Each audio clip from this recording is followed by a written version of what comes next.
Hello बच्चों, मैं संदीप सोम फिर से आपके सामने हाजिर हूँ। आज जो हमारा टॉपिक है वो है विद्युत क्षेत्र। आज हम विद्युत क्षेत्र की आपके साथ डिस्कस करने वाले हैं, जो हमारे इस चैप्टर में ही नहीं आगे भी हमारे काम आने वाला है। विद्युत क्षेत्र को अगर हम ध्यान से पढ़ेंगे तो आने वाले समय में जो हमारा चुंबकीय क्षेत्र आएगा उसको भी हम बहुत ईजीली कर पाएंगे।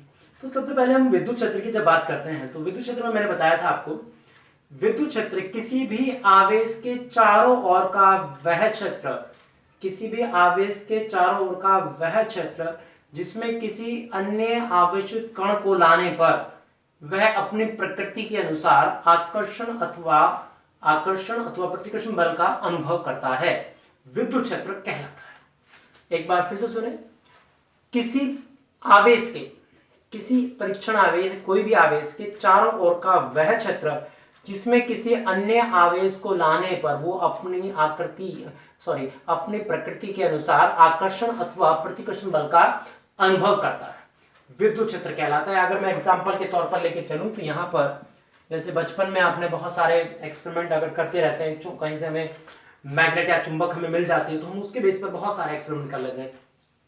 कुछ इस तरह से कर लेते हैं, सपोज ये एक मैग्नेट मेरे पास है, जैसे मैंने इसको सपोज हाथ पे रख लिया, डस्ट मार्क, यहाँ पे जो डस्टर है उसको मैं एक मैग्नेट, बचपन में हम करते हैं, एक मैग्नेट को जब हमने रख लिया है तो इस मैग्नेट के चारों क्या होता है, एक चुंबकीय क्षेत्र होता है। मैग्नेट है, चुंबक है तो चुंबकीय क्षेत्र होगा, और विद्युत होता है, आवेश होता है तो विद्युत क्षेत्र कहलाता है। अब इस चुंबक के पास जैसे आप दूसरी चुंबक को लेके आते हैं तो आपने देखा होगा एक निश्चित दूरी पर आने के बाद वो या तो आकर्षण करेगी या उसको प्रतिकर्षण करेगी। तो इसका मतलब इस परीक्षण आवेश के चारों ओर का वह क्षेत्र जिसमें हम किसी अन्य आवेश, जैसे ये दूसरा मार्कर मेरे पास मार्कर जो है, इसको जैसे मैं इसके क्षेत्र में लेके आता हूं तो ये अपनी प्रकृति के अनुसार या तो आकर्षण या प्रतिकर्षण बल का जो अनुभव करता है वो क्या कहलाता है, आपका विद्युत क्षेत्र कहलाता है। ऐसे ही अगर ये आवेश यहाँ पर कुछ रखा हुआ है तो इसके चारों क्या होगा, कुछ इमेजिनरी लाइंस होती हैं, जो बल रेखाएं होती हैं वो हमें दिखाई नहीं देती हैं। अब जैसे हम इस पर दूसरा चार्ज लेके आते हैं, या तो वो इधर की ओर आकर्षित होगा या इससे क्या होगा, दूर भागेगा।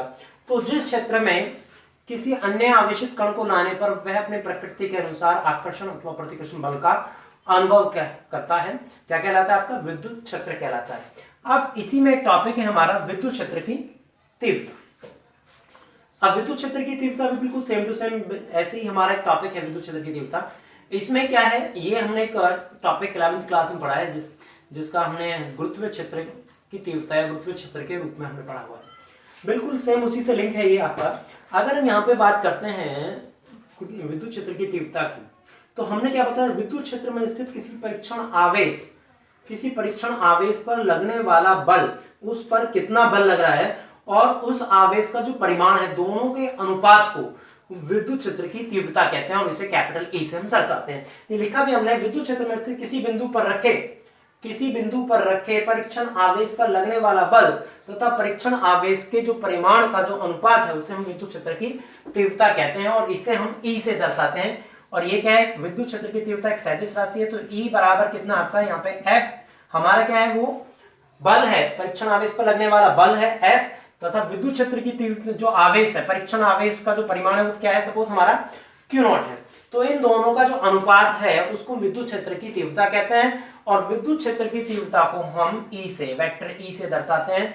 तो विद्युत क्षेत्र की तीव्रता क्या है, एक सदिश राशि, एक सदिश राशि जिसको हम E से डिनोट करते हैं, मान के चलते हैं जी E से। अब हमें क्या निकालना है, विद्युत क्षेत्र की तीव्रता हमें निकालनी है, तो इसको हमें क्या निकालना है, यहाँ पे मात्रक भी निकाल के चलना है कि इसका मात्रक हमारा क्या होता है। तो इसके दो मात्रक यहाँ पे होते हैं, एक जो हमारा ज्यादा फॉर्मूला हमें डायरेक्ट दिख रहा है, F क्या है, बल है, तो बल का मात्रक क्या होता है हमारा, न्यूटन होता है, और नीचे क्या है, आवेश, और आवेश का मात्रक होता है हमारा कूलम। तो यहाँ पर अगर हम यहाँ पे लेके चलें E इक्वल्स टू F है, यहाँ पे F क्या है, आपका बल है, और बल का मात्रक हमारा होता है न्यूटन। न्यूटन को हम इंग्लिश के कैपिटल लेटर N से डिनोट करते हैं। ऐसे ही ये जो आवेश है, आवेश का मात्रक होता है हमारा कूलम, और कूलम को हम कैपिटल C से दर्शाते हैं। तो यहाँ पर एक मात्रक आ गया हमारा न्यूटन पर कूलम, बहुत ही छोटा सा हमारा न्यूटन पर कूलम यहाँ पे मात्रक निकल के आ गया। अब इसका एक अन्य मात्रक भी है जो है हमारा वोल्ट पर मीटर के रूप में, तो उसको देखिए हम उसको किस तरह से हम निकालते हैं, यहाँ पर थोड़ा सा ध्यान देने वाली बात है, क्योंकि ये तो निकालना हमें डायरेक्ट फॉर्मूले से निकल गया है। अब देखिए आपने एक फॉर्मूला पढ़ा है, विद्युत विभव जो है, विद्युत विभव विद्युत विभव को हम किससे, V से, और V बराबर होता है कार्य बटे आवेश। V बराबर यहाँ पे अगर हम लेके चलें तो W अपॉन कितना है यहाँ पे Q0, यहाँ पे Q है तो इसलिए हमने Q0 मान लिया, वरना आप Q भी लेके चल सकते हैं। तो यहाँ पर हमें क्या चाहिए, इस Q0 की अगर हम वैल्यू यहाँ से निकालते हैं तो Q0 इक्वल टू हो जाएगा W अपॉन में आ जाएगा V। अब इसकी वैल्यू को आप यहाँ पर पुट कीजिए, तो जैसे अब यहाँ पे पुट करते हैं तो E equals to F upon यहाँ पे कितना आ गया, W नीचे आ जाएगा और V ऊपर आ जाएगा। अब जानते हैं यहाँ पर W क्या है, कार्य है। कार्य बराबर क्या होता है, बल होता है, और बल गुना क्या होता है आपका, विस्थापन। तो विस्थापन को आप S से या X से जिससे नोट करना चाहिए मल्टीप्लाई है, तो यहाँ पे F से F क्या होगा आपका, कैंसिल आउट हो जाएगा। और यहाँ पर क्या है, V विभव के लिए है और यहाँ पे S क्या है, विस्थापन के लिए, दूरी के लिए है। तो यहाँ पर जैसे आप लिखेंगे तो विभव का मात्रक हमारा जो SI पद्धति में वो क्या होता है आपका, वोल्ट होता है, और नीचे क्या है, विस्थापन, विस्थापन के लिए हमारा मात्रक होता है मीटर। तो यहाँ पर हम कह सकते हैं वोल्ट पर मीटर, ये क्या है हमारी इसकी यूनिट है। तो बड़े आसानी तरीके से हम इसका क्या निकाल सकते हैं, मात्रक निकाल सकते हैं। अब इसी में एक हमारा एक टॉपिक यहाँ पर आता है, बिंदु आवेश के कारण विद्युत क्षेत्र की तीव्रता। तो हम यहाँ पर एक बहुत ही आसानी से उस टॉपिक को भी निकाल लेंगे। बस आपको तो हमारे साथ जुड़े रहना है, क्योंकि अगर आप हमारे साथ जुड़े रहेंगे और अपना work time to time complete करेंगे तो ये मान के चलिए कि हम आपको आपके मैक्सिमम मार्क्स की ओर पहुंचा देंगे। जो कि आपके बहुत मैक्सिमम मार्क्स होते हैं वो हम कोशिश करेंगे वहां तक आपको पहुंचा देंगे, अगर आप हमारे सारे वीडियोस और हमारे साथ जुड़े थे। तो यहाँ पर देखिए, जब हम बात कर रहे हैं तो यहाँ पे लेते हैं एक हेडिंग हमारा, बिंदु आवेश के कारण, बिंदु आवेश के कारण विद्युत क्षेत्र की तीव्रता, विद्युत क्षेत्र की तीव्रता। यहाँ पे बिंदु आवेश कारण हम लेके चल रहे हैं, विद्युत क्षेत्र की तीव्रता लेके चल रहे हैं, तो बहुत ही इंपॉर्टेंट टॉपिक है। इसमें मान के चलें कोई हमें बिंदु आवेश कारण जब विद्युत क्षेत्र की तीव्रता निकालना है, तो मैं इसको चाहता तो शॉर्टकट में भी कर सकता था, लेकिन अब फर्स्ट टाइम जब आप करते हैं तो थोड़ा सा अगर उसको डिटेल्स में करें तो ज्यादा बेनिफिट रहता है। अब देखिए यहाँ पर हमें करना क्या है, सपोज हमारे पास क्या है, ये हमारा एक ये एक्स एक्सिस है, ये आपका वाई एक्सिस है, और ये आपका क्या है, मूल बिंदु है कोई आपका O है। अब यहाँ पे जब मूल बिंदु आपका O है, चाहे तो आप इसको बिना इसके बनाए, आप जो कोऑर्डिनेट बना रहे हैं उसको बिना बनाए भी आप इसको कर सकते हैं। अब यहाँ पर जो हमारा एक आवेश है बिंदु B पर, बिंदु O पर हमारा एक परीक्षण आवेश, हमारा एक आवेश रखा है +Q। अब इस +Q आवेश से स्मॉल r दूरी पर, ये स्मॉल r दूरी है, स्मॉल r दूरी पर कोई बिंदु क्या है आपका P है, जिस पर एक परीक्षण आवेश Q0 रखा हुआ है, जिस पर हमें विद्युत क्षेत्र की तीव्रता को ज्ञात करना है। तो बिंदु P पर जब विद्युत क्षेत्र की तीव्रता देखेंगे तो इस पर जो बल लगेगा, क्योंकि ये क्या होता है, बहुत बिंदु आवेश होता है, परीक्षण आवेश होता है, तो इस आवेश को हम क्या मान के चलते हैं, बहुत ना के बराबर मान के चलते हैं। और जो भी हम देखेंगे इस बल के कारण देखेंगे, इस आवेश के कारण इस पर बल देखेंगे, तो इस पर जो बल लगेगा वो बाहर की ओर लगेगा। तो हम यहाँ कह सकते हैं +Q व Q0, आवेश के मध्य लगने वाला बल, आवेश के मध्य लगने वाला बल, लगने वाले बल की हम बात कर रहे हैं, तो लगने वाला बल। अब जब लगने वाले हम बल की बात करते हैं तो कूलाम के नियम के अनुसार हम लेके चलेंगे। तो कूलाम का नियम क्या कहता है, F बराबर कितना K, यहाँ पर आवेश कितना है आपका Q है, और यहाँ पे आवेश कितना है Q0 है। तो आवेश Q0 अपॉन, और दोनों के बीच की दूरी कितनी है आपकी r² है। तो यहाँ पे हमने क्या निकाला, कूलाम के नियम से F बराबर K Q0 अपॉन r²।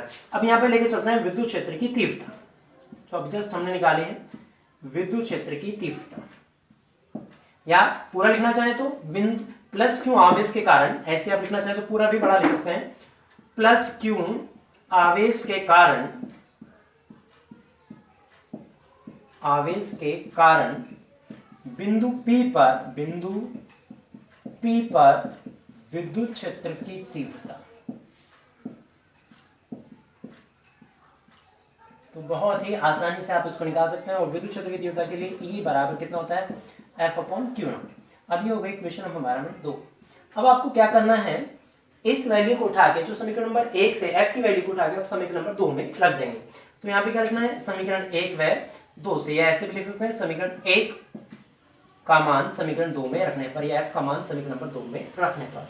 अब जैसे आप यहाँ पे वैल्यू रखते हैं तो E इक्वल्स टू F की वैल्यू क्या है हमारी K क्यू नॉट अपॉन में है आपका आर स्क्वायर, और नीचे देखिए नीचे क्या है यहाँ पे आपका, इसमें क्यू नॉट, ये आपका क्यू नॉट है, तो यहाँ पे कितना आ गया आपका क्यू नॉट, तो क्यू नॉट से क्यू नॉट क्या हो जाएगा आपका कैंसिल हो जाएगा, और यहाँ पर जो आपका फॉर्मूला है वो E इक्वल्स टू के क्यू अपॉन कितना आपका आर स्क्वायर आ जाएगा, या आप इसको k की वैल्यू रखना चाहें तो E इक्वल्स टू कितना यहाँ पे 1 अपॉन 4 पाई एप्सिलॉन नॉट, और यहाँ पे q अपॉन कितना आपका आर स्क्वायर।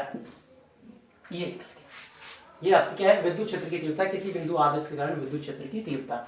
आप चाहें तो इसको आप सदिश रूप में लिख सकते हैं, जब आप सदिश रूप में लिखेंगे तो इसके ऊपर क्या लगाएंगे यहाँ पे वेक्टर, और यहाँ पे क्या होगा 1 अपॉन 4 पाई एप्सिलॉन नॉट, देखो q में कोई चेंज नहीं होगा, आर स्क्वायर यहाँ पे लगा सकते हैं, वेक्टर लगा सकते हैं, और यहाँ पे आर कैप, ये क्या हो जाएगा इसकी दिशा, क्योंकि आर कैप क्या एकांक सदिश होता है तो एक पर्टिकुलर दिशा को डिनोट करेगा तभी ये वेक्टर कहलाएगा, और यहाँ पे इसको वेक्टर के फॉर्म में आप बड़े आसानी से लिख सकते हैं। अब हम क्या निकालना है, जो E और R है वो एक दूसरे क्या है व्युत्क्रमानुपाती होता है, जैसे जैसे आप R का मान बढ़ाएंगे ऐसे ऐसे E का मान घटता जाएगा, मतलब एक दूसरे क्या है व्युत्क्रमानुपाती है, इनवर्सली प्रोपोर्शनल।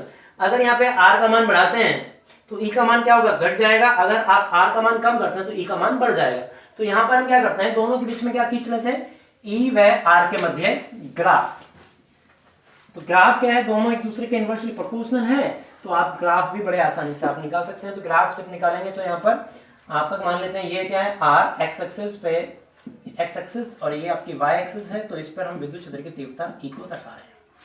अब मैंने जैसे कहा कि जो E है वो क्या है समानुपाती है 1/r², तो यह r² के व्युत्क्रमानुपाती होता है, तो जैसे जैसे r का मान बढ़ेगा E का मान घटेगा, तो हमें क्या है एक ग्राफ मिलेगा कुछ इस तरह से।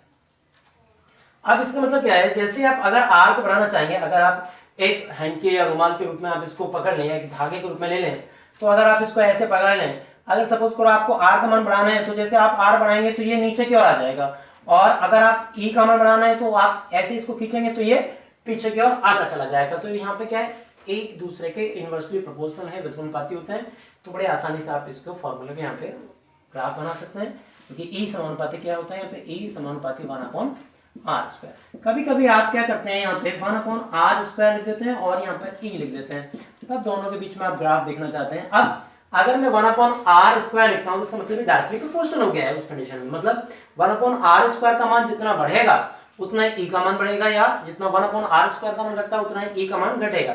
तो जब उस कंडीशन में हमें क्या मिलेगी, यहाँ पे एक सीधी रेखा मिलेगी, क्योंकि जितना R का मान बढ़ता जाएगा उतना ही E का मान बढ़ता चला जाएगा, यहाँ पे अगर 1/r² के फॉर्मेट में है तब।